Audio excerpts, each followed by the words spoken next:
ሰላም ጤና ይስጥልን ውድ የቻናላችን ተከታታዮች የፕሮግራማችን ቤተሰቦች፣ ይህ አብዲራዋ ቲዩብ ነው።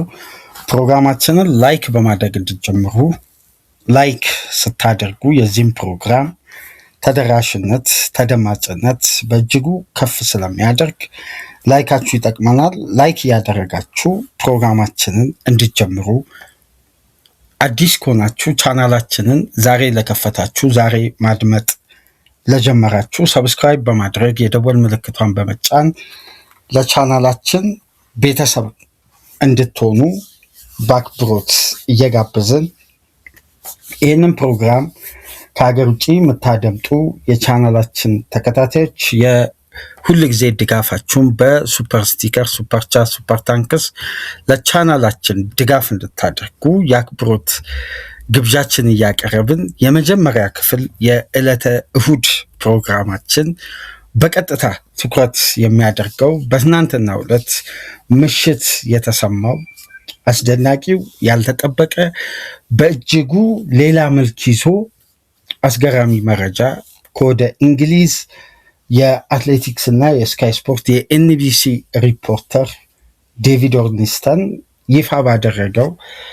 የቅዳሜ ዕለት ባልተለመደ መልኩ የዝውውር ስምምነት ሞርጋን ሮጀርስ ከአርሴናል የበለጠ ቼልሲን አስቀድሞ ለቼልሲ ለመፈረም በይፋ ቪላ እና ቼልሲ ከስምምነት ላይ ደርሰው ተጫዋቹም ምርጫውን አሳውቆ ሁሉም ቅድመ ሁኔታዎች ስምምነት ላይ የበቁበትን ያለፉትን 48 ሰዓታት በዴቪድ ኦርኒስተን ይፋ ሆነ።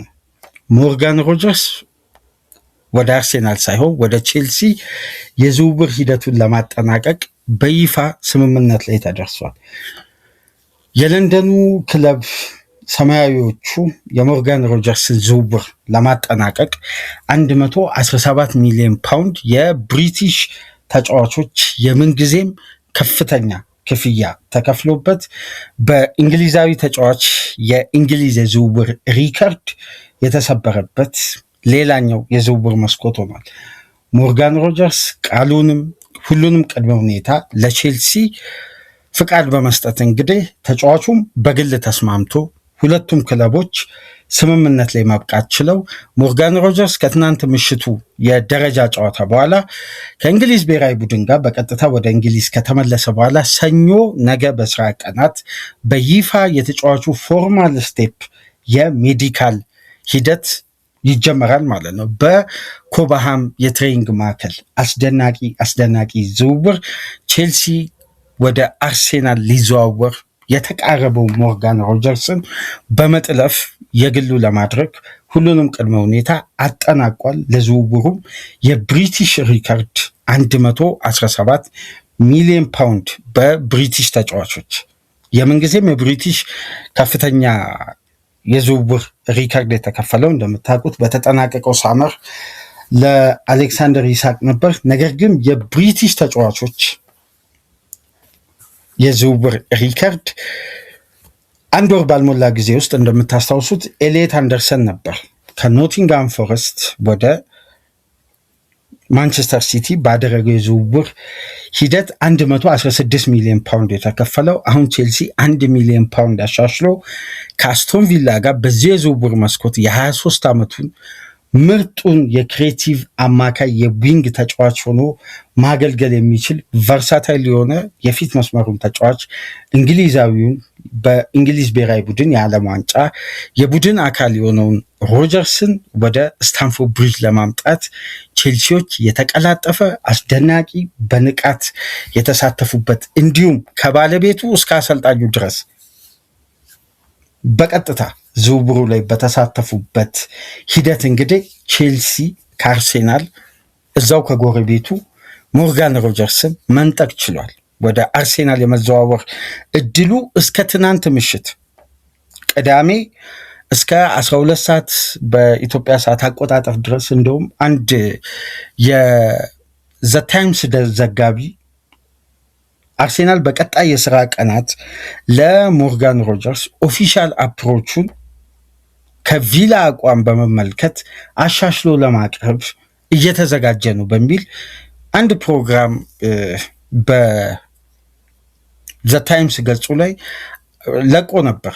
ብዙም ሰዓታት ሳይቆይ ነው ዴቪድ ኦርኒስተን ኤክስክሉሲቭ ኒውስ ብሎ የሁለቱን ክለቦች በሞርጋን ሮጀርስ የዝውውር ሂደት ላይ ቀጥተኛ ስምምነት ላይ መደረሱን በመግለጽ በቀጣይ የስራ ቀናት ይፋዊ የሕክምና ምርመራ ለማድረግ በኮባሃም ትሬኒንግ ግራውንድ እንደሚገኝ አሳውቆ ጊዜና ቀጠሮ ስኬጁል ተደርጎለት እንግዲህ ሞርጋን ሮጀርስ የብሪቲሽ ሪከርድን አንድ ወር ባልሞላ ጊዜ ውስጥ አሻሽሎ የምንጊዜም ከፍተኛ ክፍያ ተከፍሎበት በቼልሲ እግር ኳስ ታሪክ ደግሞ አሁንም ሌላኛው የ117 ሚሊዮን ፓውንድ ተጫዋች ሆኗል። ከዚህ በፊት እንደምታውቁት ብሉኮኖች ገንዘብ የማውጣት ችግር የለባቸው፣ ይመኑበት ተጫዋቹ ላይ ተጫዋቹን የሚገለገሉበት ከያዙት ፕሮጀክት ጋር በተለይ እድሜውና አስተማማኝነቱን ከግምት ውስጥ ካስገቡ በኋላ በደንብ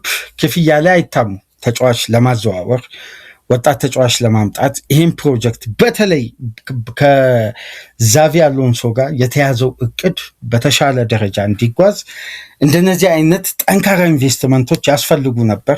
ቼልሲ እንግዲህ ባንኩን ሰብሮ ፕሮጀክቱን አረጋግጦ አስደናቂውን ፕሌይሜከር የግሉ ለማድረግ ሁሉንም ቅድመ ሁኔታ አጠናቋል ማለት ነው። እንግዲህ በቀጣይ ሰኞ ጀምሮ የተጫዋቹ ፎርማል ስቴፕ የሚጀመር ይሆናል። ነገር ግን በቼልሲ ቤት እንደምታውቁት የብሉኮን የመጀመሪያ ኢራ ትልቁ ማሳያ ወይም ሜጋ ዲል የሚባለው በክሊርሌ ካፒታል እና ቶድ ቦይሊ በጋራ ቼልሲን ከገዙ በኋላ ኢንቨስትመንታቸውን ፓወራቸውን ያሳዩት ኤንዞ ፈርናንዴዝ ላይ ነበር። 107 ሚሊዮን ፓውንድ ልክ የዓለም ዋንጫ ፍጻሜ እንደተጠናቀቀ የኳታር ዓለም ዋንጫ ይህን ተጫዋች ያውም በቶድ ቦይሊ ፍላጎት፣ ይሄ በተደጋጋሚ ሲነሳ ሰምታችኋል። ቶድ ቦይሊ ነበር ለፖል ዊኒስተንሊ ይህን ተጫዋች አምጣልኝ ብሎ በቀጥታ ፍጻሜውን ከተመለከቱ በኋላ አብረው እንደምታስታውሱት የኳታር ዓለም ዋንጫ ኖቬምበር ላይ ነበር የተደረገውና በቀጥታ ተጫዋቹ ወደ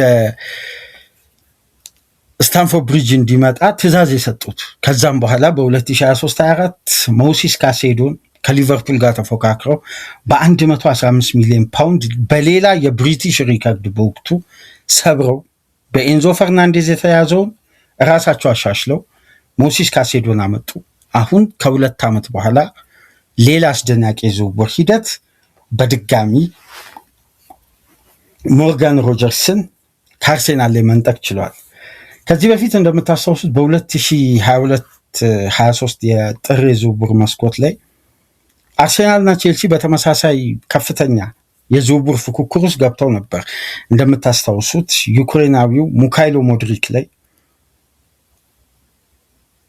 በሁለቱ ክለቦች መካከል የነበረ ፉክክር ነበር። ምንም እንኳን ተጫዋቹ ወደ ኤሚሬትስ የመዘዋወር ቻንሱ እጅጉን ከፍ ብሎ በድርድር ወቅት አርሴናሎች ክፍያ እንዲያሻሽሉ ከሻክታር ዶኔስክ በተደጋጋሚ ለአርሴናሎች ምላሽ ቢሰጥም በፍጥነት ያንን ኦፈር አስተካክሎ ባለመምጣታቸው ቼልሲ ዝውውሩ ላይ በመግባት አስተማማኝ ሃይጃክ በማድረግ ዝውውሩን በመጥለፍ ሞድሪክን እንደምታስታውሱት በተወሰኑት የክፍያ ልዩነት ቼልሲዎች አስፈርመውት ነበር። ብዙም እንኳን ተጫዋቹ በቼልሲ ቤት ውጤታማ ቆይታ ባያደርግም በአሰልጣኝ ለውጥ፣ በታክቲክ ምክንያቶች ከዛም በኋላ ደግሞ ይሄ የዶፒንግ ቴስት ጉዳይ ተጫዋቹን በቅጣት ለተወሰኑ ጊዜያት ከሜዳ ከማንኛውም አይነት ስፖርታዊ ክንውን እንዲርቅ ቅጣት ተላለፈበት። ቼልሲ በጣም አስደናቂ ታለንት ነበር። በወቅቱም ከአርሴናል በኪልርሌ ካፒታል የመጀመሪያ የዝውውር ሃይጃክ ማድረግ የቻሉት አሁን በ2025/26 እንግዲህ በዚህ የዝውውር መስኮት ነው እንግዲህ በሳመር አስደናቂው ትዕይንት የታየው። ምክንያቱም ይሄ የዝውውር ሂደት ባልተጠበቀ መልኩ ትላልቅ አካላት ጭምር በቀጥታ የተሳተፉበት ድርድሩ ከስፖርቲንግ ዳይሬክተሮች በላይ ነበር።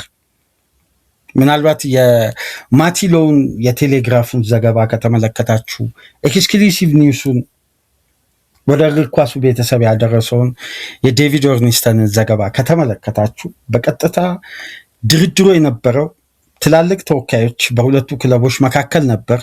ነገር ግን የክለቦቹ ባለቤቶችም ጭምር ትልቁ የድርድሩ አካል ነበሩ። ለምሳሌ ይሄ የዝውውር ሂደት እንዲካሄድ በተለይ በተቀላጠፈ የድርድር ሂደትና የገንዘብ አቅም የመደራደር አቅማቸው በሌላ ዘርፍ በንግዱ ባላቸው የረጅም ዓመት ተሞክሮ እንግዲህ የቼልሲን አብዛኛውን ድርሻ መግዛት የቻሉት በሃዳድ ኤግባሊ ጭምር የዚህ ዝውውር ቁልፉ ተዋናይ እንደሆኑ ዘገባዎች ላይ እየወጣ ነው የሚገኘው።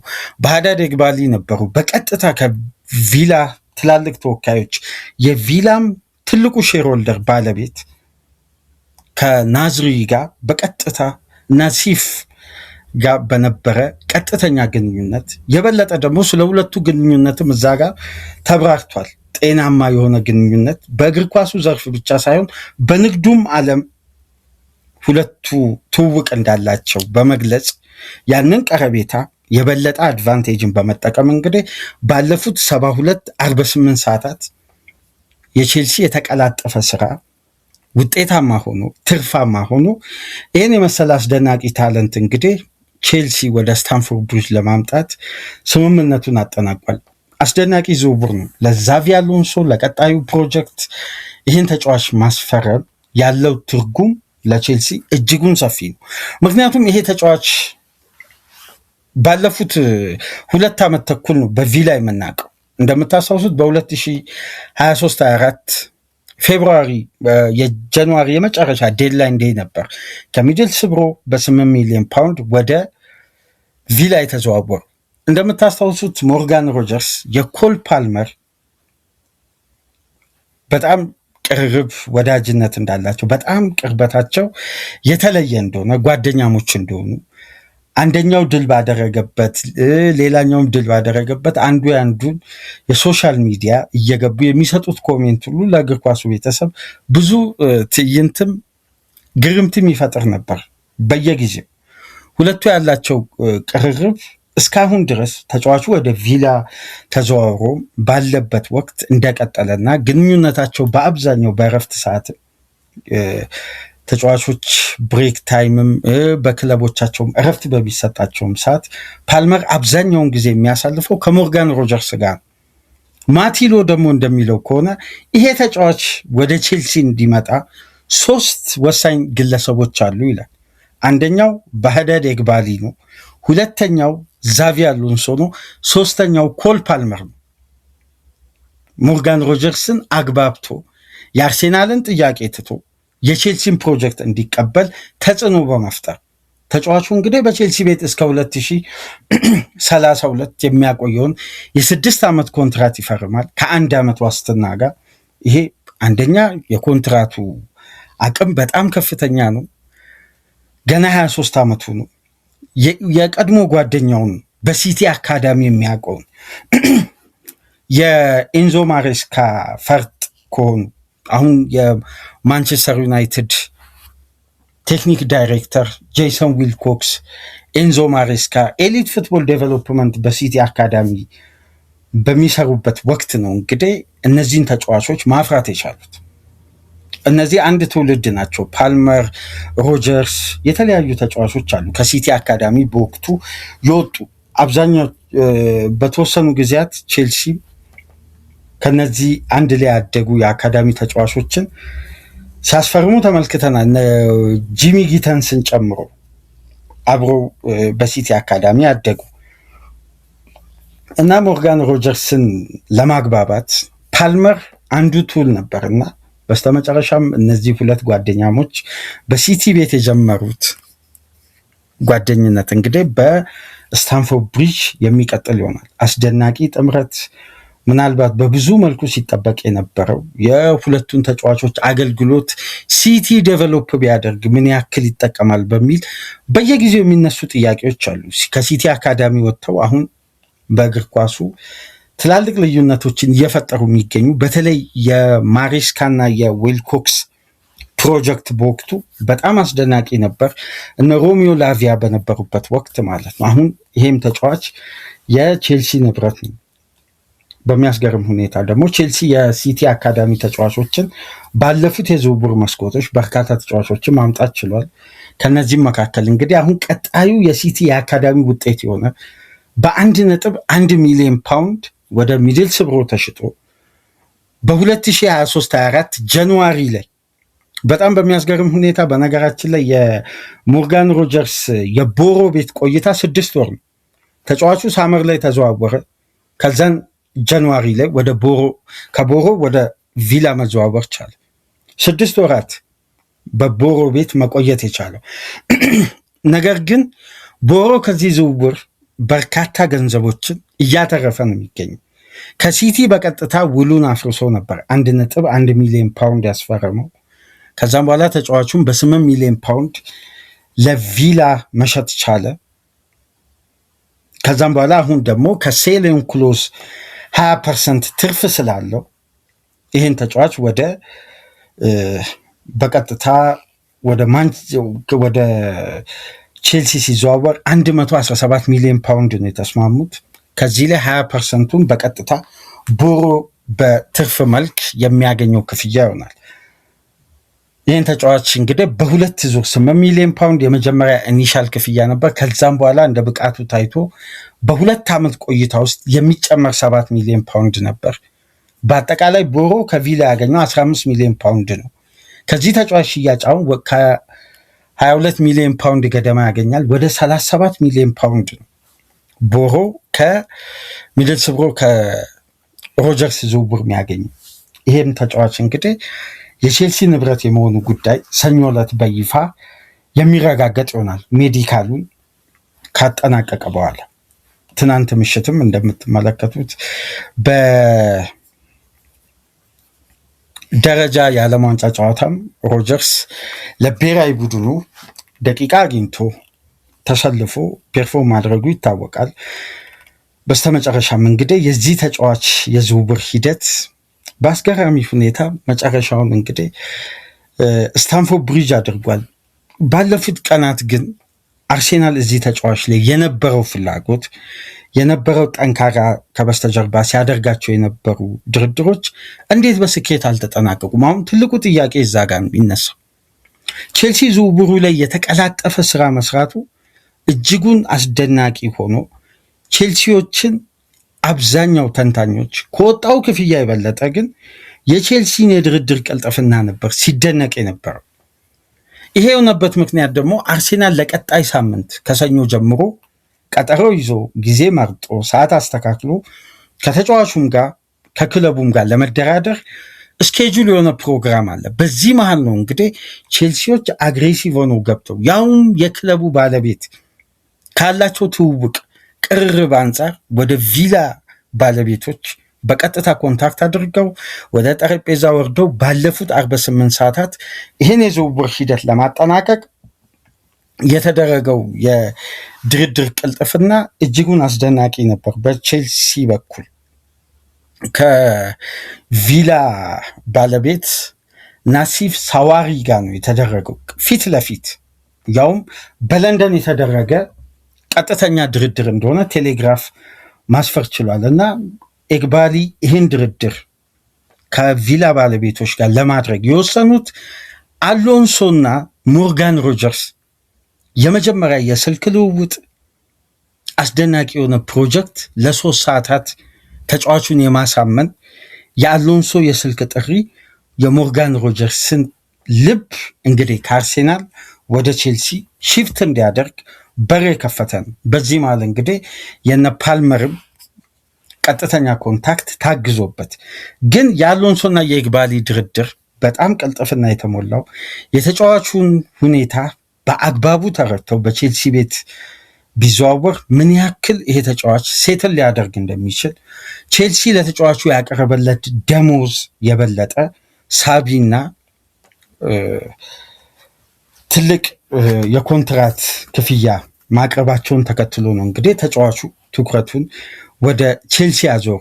ነገር ግን እዚህ ጋር ቼልሲ ዝውውሩን ከጠለፈባቸው ምክንያቶች ተብሎ እንግዲህ ዘ ታይምስም አትሌቲክስም በኦርኒስተን በኩል ቴሌግራፍም ያረጋገጡት በአርሴናል በኩል ለተጫዋቹ ያለፈው ጊዜ ባለፉት ከቪላ ጋር በተደረገው ድርድር አርሴናል ለዚህ ተጫዋች ከ90 እስከ 100 ሚሊዮን ፓውንድ የመጀመሪያ ግምቱን አስቀምጦ ሲደራደር የነበረው። ነገር ግን የቪላ ተወካዮች ከሌሎች ክለቦች ኮንታክት እየተደረገ መምጣታቸውን ተረድተው ለቀጣይ ሳምንት ቀጠሮ ያዙ። በዚህ መሃል ነው እንግዲህ ቼልሲ ዝውውሩ ላይ የገባው እና አርሴናል ለተጫዋቹ ከ100 ሚሊዮን ፓውንድ በላይ የመክፈል ፍላጎትን አላሳየም፣ ግን አሻሽሎ ሊመጡ እንደሚችሉ ይጠበቅ ነበር። የበለጠ ደግሞ ቼልሲ አሁን ሙሉ በሙሉ 117 ሚሊዮን ፓውንድ ፊክስድ ፊ ነው። አዶንስ ምናምን የሚባል የተጨማሪ ቦነስ ምናምን የሚባል ክፍያ የለም። በኮንትራቱ ልክ ተቆራርጦ የሚከፈል 117 ሚሊዮን ፓውንድ ነው ቼልሲ በቀጥታ ጠረጴዛ ላይ ማስቀመጥ የቻለው። አርሴናል ግን ወደዚህ ክፍያ ሊቀርብ የሚችል ተያያዥ አዶንስ ያለውን ክፍያ ሊያቀርብም ሀሳብ ነበረው፣ ግን አላቀረበም። ይሄ ደግሞ የበለጠ በድርድሩ ላይ ቪላ በቀጣይ ጊዜያት ቡድኑን ማጠናከር ራሱን ሮጀርስን ለመተካት በሚያደርገው ጥረት የተቀላጠፈ ስራ መስራት ስላለበት ይሄ የዝውውር ሂደት እንዲንዛዛም ቪላዎች አልፈለጉም። እንደምታውቁት 130 ሚሊዮን ፓውንድ ግምትን አስቀምጡ። አርሴናል 100 አቀረበ። ያንን ቪላ ለመቀበል ፍቃደኛ አይደለም። ቼልሲ አማካዩን ክፍያ ይዞ መጣ። በአንዴ ነው ቪላዎች መቀበል የቻሉት። ይሄ ደግሞ በድርድሩም በዝውውሩም ሂደት ላይ የቼልሲን ቀጥተኛ ቅልጥፍና የሚያሳይ ነው። ምክንያቱም ይሄ የዝውውር ሂደት ለሚካኤል አርቴታ እጅጉን በጣም አስከፊ የዝውውር ነው የሚሆነው። ምክንያቱም አርቴታ ይሄን ተጫዋች የሚፈልገው በዚህ የዝውውር መስኮት አይደለም። ከ12 ወራት በላይ ይሄን ተጫዋች ይፈልገዋል። ከአንድ ዓመት በላይ የተጠናቀቀው የዝውውር መስኮት አርሴናል 72 ሚሊዮን ፓውንድ አቅርቦ ለቪላ ይሄ ተጫዋች በዚህ የዝውውር መስኮት እንደማይሸጥ ጭምር ተነግሯቸው ነበር ይላል ማቲሎ። አርሴናል በዚህ ሳመር ይህን ተጫዋች ለማዘዋወር ጠብቆ ነው በድጋሚ የዝውውር መስኮቱ እንደተከፈተ ድርድር ማድረግ የጀመሩት። በተለያዩ ግንኙነቶች ተደርጓል። እንደውም ቴሌግራፍ ላይ ከተመለከትኳቸው ሌሎች ነጥቦች መካከል አርቴታ ፊት ለፊት ሞርጋን ሮጀርስን ከረጅም ሳምንታት በፊት ፊት ለፊት ተገናኝተውም የማውራት እድሉ ተከፍቶ ነበር እና ተጫዋቹን ለማሳመን ብዙ ጥረዋል አርሴናሎች ይህን ተጫዋች ለማምጣት። እስከ መጨረሻ ድረስ የክለቡ ተቀዳሚ ኢላማ ነበር። ግን የቼልሲ የገንዘብ አቅምና የተደራዳሪነት ቅልጥፍና ይህን ዝውውር እንዳሸነፈ ነው ሁሉም ሚዲያ ላይ እየተዘገበ የሚገኘው። ይሄ ለሚካኤል አርቴታና ለአርሴናል ጥሩ የሚባል መረጃም አይደለም፣ ጥሩ የሚባል የዝውውር ሂደት አይደለም። ምክንያቱም የሞርጋን ሮጀርስ በአርሴናል ቤት መጥቶ ምን አይነት አገልግሎት ሊሰጥ እንደሚችል የተያዘውን ፕላን፣ የዚህ ተጫዋች ቨርሲታሊቲን ባለፉት ፕሮግራሞች በደንብ አንስተን ስንወያይ ነበር። ቼልሲ ከአርሴናል ደጅ ላይ የነጠቀው በጣም አስደናቂ ዝውውር ነው። ነገር ግን እዚህ ጋር አንዳንድ ጥያቄዎች የሚያስነሱ ሁኔታዎች አሉ። ለምሳሌ አርሴናል ይህን ተጫዋች በክፍያ ምክንያት አለማጣቱንም ስለሚብራራ ነው። ክፍያ ምክንያት አይደለም፣ አንዱ ምክንያት ሊሆን ይችላል። ግን አጠቃላይ የዝውውሩን ሂደት መልክ የቀየረው የቼልሲ 117 ሚሊዮን ፓውንድ ማቅረብ ብቻ ሳይሆን በድርድሩ ወቅት ተጫዋቹን የማሳመን እና ለተጫዋቹ የበለጠ ተስማሚ የሆነ ፕሮጀክትን በማቅረብ በኩልም ትልቅ ሚና ነበረው እዚህ ዝውውር ላይ። አሁን እንደ ሁሉ ሚዲያ ዘገባዎች ከሆነ የመጀመሪያው የአሎንሶና የሮጀርስ ቀጥተኛ የስልክ ልውውጥ በወቅቱ ዛቪ አሎንሶ ይህን ተጫዋች ለማሳመን ይላል እንደ ኦርኒስተን ዘገባ ከሆነ ረጅም ርቀት መሄድ አልነበረበትም። ከተጫዋቹ ጋር ፊት ለፊት ተገናኝቶ የመነጋገርም ሂደት ብዙም እንደዚህ አይነት ሂደትን አልተጠቀሙም። ግን ተጫዋቹን ለማሳመን ቼልሲ የመጀመሪያ ትልቁን ስራ የሰራው የክለቡን ቀጣይ ፕሮጀክትና ለሱ ተስማሚ የሆነውን ፖዚሽን ከሱ ጋር ዳይሬክት በመነጋገር ነው። አሎንሶ በሱ ስብስብ ውስጥ የሮጀርስ ሚና አጉልቶ በማሳየት ተጫዋቹ በፍጥነት ኮንቪንስ ሆነ። አርሴናል ግን ለረጅም ጊዜያት ይህን ተጫዋች ከፕሮጀክቱ ጋር አስማምቶ በክፍያም በኮንትራትም ተጫዋቹን ለማግባባት ሂደቱን በጣም ገፍቶታል ወይም አንዛዝቶታል። አማራጮችን በተደጋጋሚ ይመለከቱ ነበር።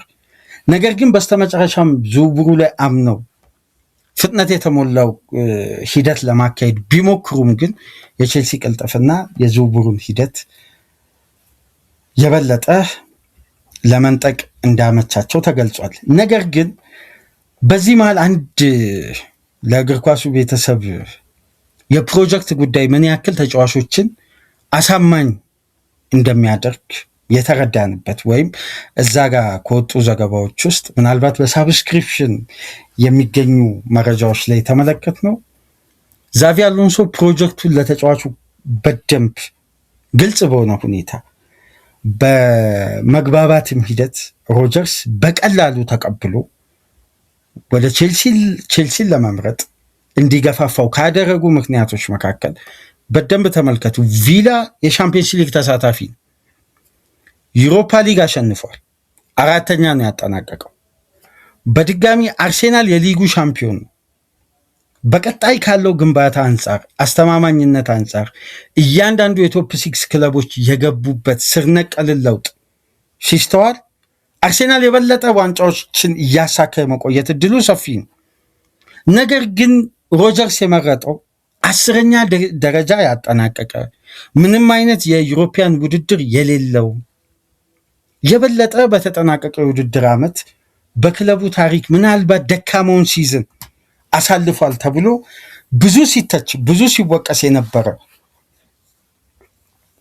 በ3 የተለያዩ አሰልጣኞች ሲዝኑን ያጠናቀቀ በጀመረበት አሰልጣኝ ሲዝኑን አላጠናቀቀም። መሀል ላይ የተቀጠረውም አሰልጣኝ አሳማኝ ሳይሆን ቀርቶ ተሰናብቷል። በጊዜያዊ አሰልጣኝ ነው ሲዝኑን ያጠናቀቀው።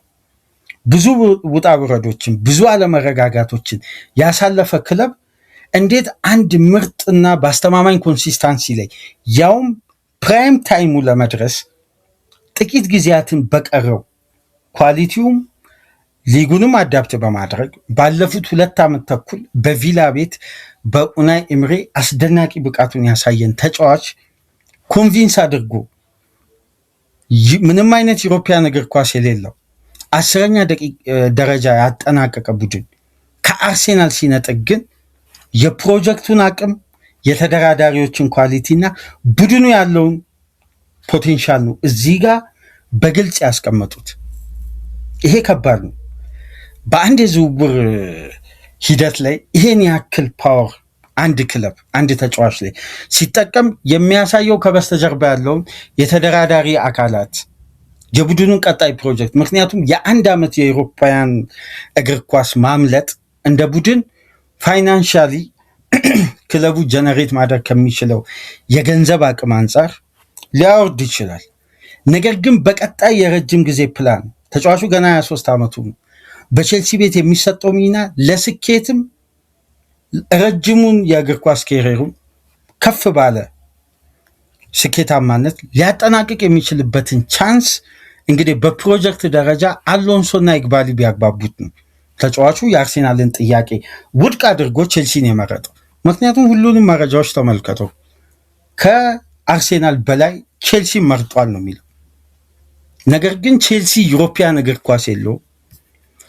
ሲዝኑን ያጠናቀቀበት መንገድ እጅጉን ከባድ ነበር ለቼልሲ። ግን እንዲህ አይነት ፖቴንሻልን እንዲህ አይነት ታለንትን ሻምፒዮን ከሆነ ቡድን መንጠቅ የቼልሲ የመደራደር ኳሊቲ ነው የሚያሳየው እና ይሄ ልክ በመረጃው በኩል ላይ የምትመለከቱት የድል አይነት መረጃ ነው።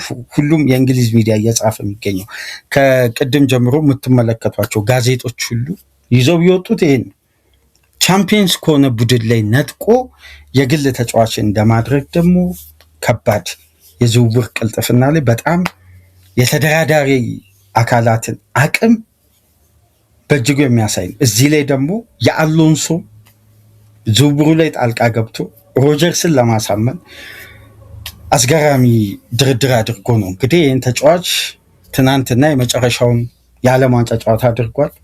አሁን ወደ ለንደን ይመለሳል። ያኔ በስታንፎርድ ብሪጅ የሰማያዊዎች ማሊያ የሚለብስ ይሆናል።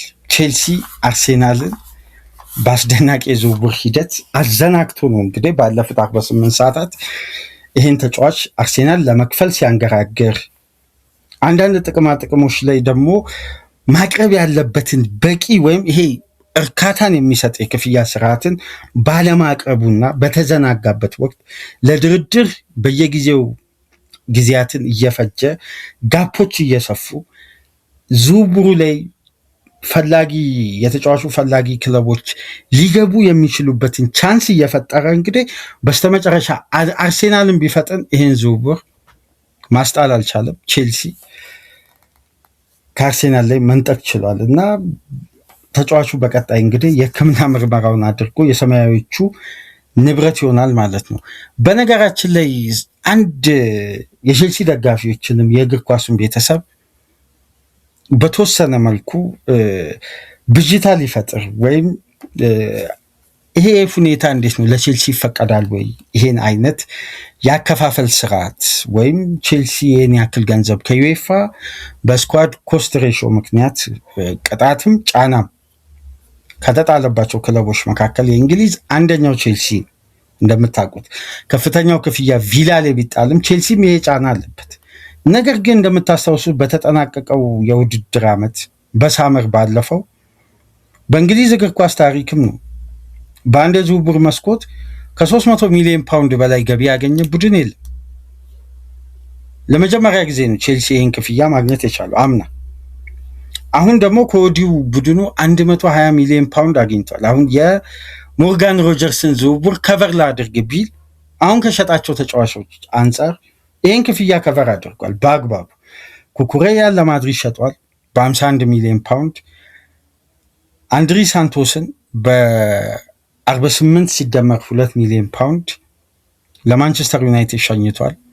ታይሪክ ጆርጅን በ22 ሚሊዮን ፓውንድ እንግዲህ ወደ ኤቨርተን በቋሚ ውል መሸኘቱ ይታወቃል። ስለዚህ ቼልሲ አሁንም አስተማማኝ የፒኤስአር ሂደት ነው ያለው። የስኳድ ኮስት ሬሾን ጫና ግን ለመቀነስ በቀጣይ የሚወስዳቸው እርምጃዎች አሉ። ለምሳሌ እነ ጋርናቾን፣ ኒኮላስ ጃክሰንን፣ ቻላባን፣ አክሳል ዲሳሲን፣ ባዲያሺልን፣ ዴቪድ ፎፋናን እና ሊየም ዴላፕን ለገበያ ማውጣቱ ይታወቃል። እነዚህን ተጫዋቾች ደግሞ በቀጣይ ጊዜያት ከሸጠ ቼልሲ የበለጠ በዝውውሩ ላይ ራሱን ለማጠናከር ድጋሚ ወደ ገበያ መውጣቱ የማይቀር ነው። አሁን ግን የዚህ የዝውውር መስኮት ትልቁን አቅሙን በደንብ አሳይቷል። ሰማያዊዎቹ ሊኮሩበት የሚችለውን የዝውውር ቁልጥፍና ነው በብሪቲሽ ሪከርድ 117 ሚሊዮን ፓውንድ ለመክፈል ተስማምተው ባለቤት ከባለቤት ጋር ተደራድሮ የስፖርቲንግ ዳይሬክተሮች ስራ ብቻ አልነበረም። የትላልቅ ሼርሆልደሮች የተደራዳሪነት ወይም በአንድ ሙያ ዘርፍ ላይ የተገናኙበትን ሌላ የንግድ ግንኙነትን ያጠናከረ የተጫዋች ዝውውር ነው እንግዲህ የተፈጸመው በስታንፎርድ ብሪጅ እና በቪላ ፓርክ መካከል። እንደምታውቁት ሞርጋን ሮጀርስ የ2 ዓመት ተኩል የቪላ ቤት ቆይታ በሁሉም ውድድሮች 125 ጨዋታዎችን አድርጎ 60 ግቦች ላይ በቀጥታ ተሳትፎ ማድረግ ችሏል። እንደምታውቁት በ85 የፕሪሚየር ሊግ ጨዋታ ብቻ 40 ግብ ላይ በቀጥታ ተሳትፎ ማድረግ ሲችል በተጠናቀቀው ሲዝን ደግሞ እንግሊዛዊ ተጫዋች በእንግሊዝ ምድር የሚጫወት በሁሉም ውድድሮች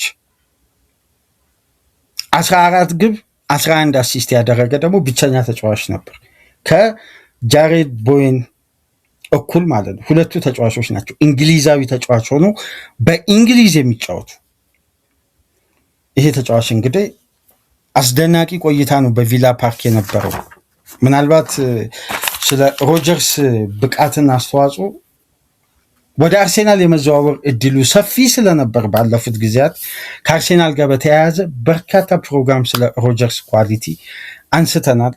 አቅሙን፣ ፖቴንሻሉ፣ በሜዳ ውስጥ ምን አይነት ሚና ሊሰጥ እንደሚችል፣ የዚህ ተጫዋች አስተዋጽኦ፣ የሜዳ ውስጥ እንቅስቃሴ፣ በተለይ ቦክስ አታከር መሆኑ ከግራ ክንፍ እየተነሳ የማጥቃቱን እንቅስቃሴ እንዴት እንደሚረዳና የበለጠ በማጥቃቱን ዲፓርትመንት ጥራት በከፍተኛ ሁኔታ ነው የሚያሳድገው። እንግዲህ በቦታው ላይ ያሉት የቼልሲ አማራጮች ይታወቃሉ። ስለዚህ የሮጀርስ አይነት ኳሊቲ ፋይናል ሰርድ ላይ ቼልሲ አሁን ጨምሯል።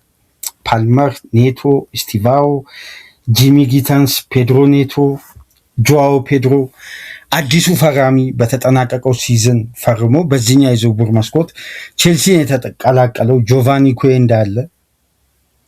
የቼልሲ ፋይናል ሰርድ በወጣት በፍላጎት በአዲስ ኢነርጂ የተሞላ አስተማማኝ ኳሊቲ እና በጣም ሊጎለብት ረጅም ርቀት ሊሄድ የሚችል የፕሮጀክት አቅምን ነው። ቼልሲዎች እንግዲህ በድጋሚ በዚህ የዝውውር መስኮት ያልተጠበቀ ዝውውሮችን ማካሄዳቸውን እንግዲህ እንደሚቀጥሉ ነው ዘገባዎች ላይ ተያይዞ የወጣው። የበለጠ ከዚህም ሌሎች ተጫዋቾችንም በዚህ የዝውውር መስኮት ለአሎንሶ ዝውውር እንደሚፈጸምለትም እየተነገረ ነው የሚገኘው። በተለይ የፈረንሳዊ ሴንተር ባክ የክሪስታል ፓላስ ንብረት የሆነው ሉኩዋም ወደ ቼልሲ የመዘዋወር እድሉ በጣም ሰፊ ነው።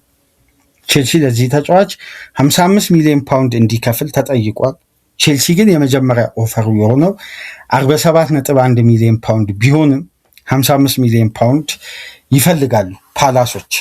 ቼልሲ እና ፓላስ መካከል ደግሞ ጠንካራ ግንኙነት አለ። በደንብ በስቲቭ ፔሪሽ እና በተለይ በፖል ዊኒስተርሊ አብሮ በጋራ የመስራትን አጋጣሚ ስለነበር በሁለቱ ወገኖች መካከል ጥሩ ግንኙነት ስላለ ይሄም ሴንተር ባክ ወደ ሰማያዊዎቹ ቤት የመምጣት እድሉ በተለይ በላቀ ኤክስፒሪየንስ መሆኑ ለቼልሲ የተከላካይ ክፍል ግንባታ የበለጠ አስተማማኝ ይሆናል። ጃኮብ ራሞንም ሌላኛው ኦፕሽን ነው። ይሄን ተጫዋች ስም ግን በደንብ ያዙ። በኮሞ የሚገኝ ዛቪ አሎንሶ በሪያል ማድሪድ ያሳደገው ወጣት ስፔናዊ ሴንተር ባክ ነው። 37 የሴሪያ ጨዋታ አምና ማድረግ የቻለ ሌላ ስፔናዊ ሴንተር ባክ ነው። እነ ቻቫሪሊ የቼልሲ ራደር ውስጥ የሚገኙ የግራ ፉልባክ አማራጮች ናቸው። ነገር ግን ከምንም በላይ የዚህ የዝውውር መስኮት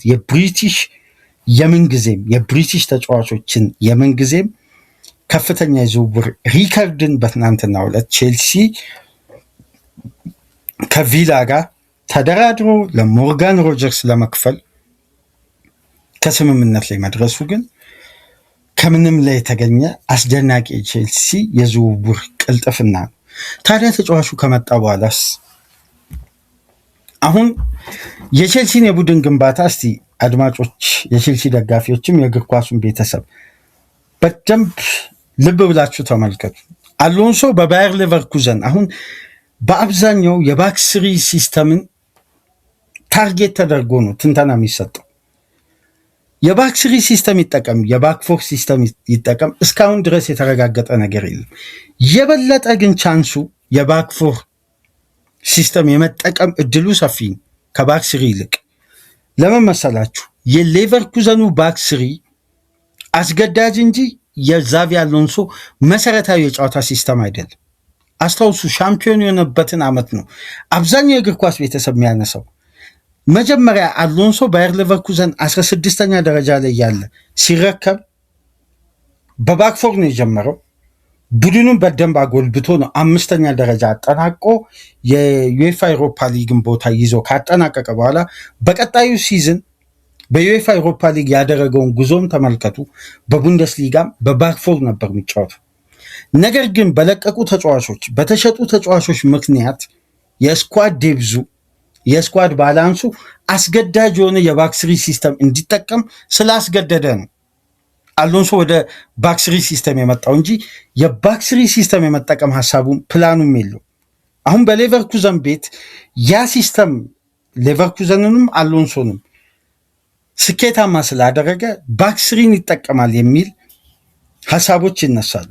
ነገር ግን አስገዳጅ የሆኑ ሁኔታዎች ተፈጥረው ነው ያለው የስኳዱ አቅም በባክፎር ለመጫወት አስተማማኝ ፉልባክ በሁለቱም በኩል ስለሌለ ጊልማርዶም ፍሪፖንግም ከፉልባክ ይልቅ ዊንግ ባክ የመሆን ቻንሳቸው ከፍተኛ ስለሆነ ስታሽኒችም፣ ጆናታን ጣሃ፣ ታፕሶባም እነዚህ ተጫዋቾች የበለጠ በባክስሪ ሲስተም ለመጫወት አመቺ ስለሆኑ ፓላሲዮንና ዣካን በማድረግ ዊድዘ፣ ቦኒፌስ፣ አዴሊን በማድረግ ነበር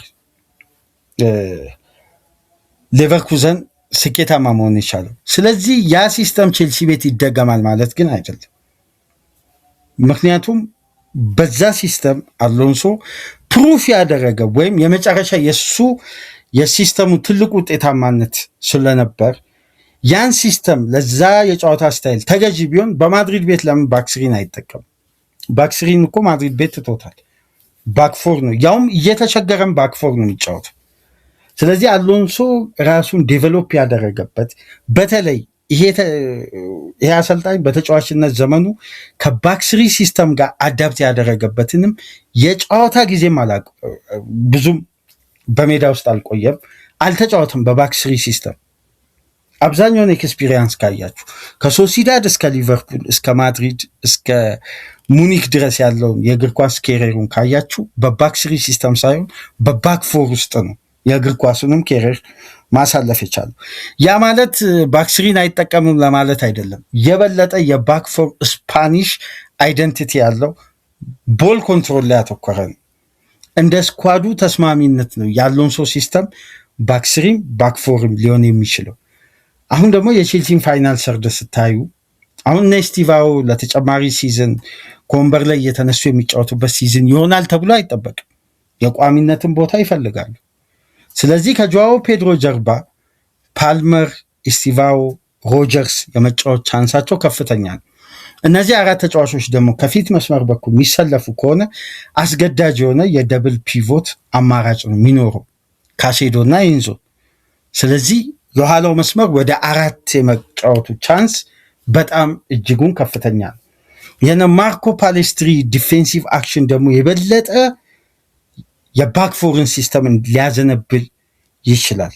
ግን የነ ጆቫኒ ኩዌንዳ እንደ ዊንግ ባክ የመገልገል እድሉም ሰፊ ነው። ምክንያቱም ኩዌንዳ የቆየው ዊንግ ባክ ሆኖ ነው እንጂ ፉል ባክ ሆኖ አይደለም በሊዝበን።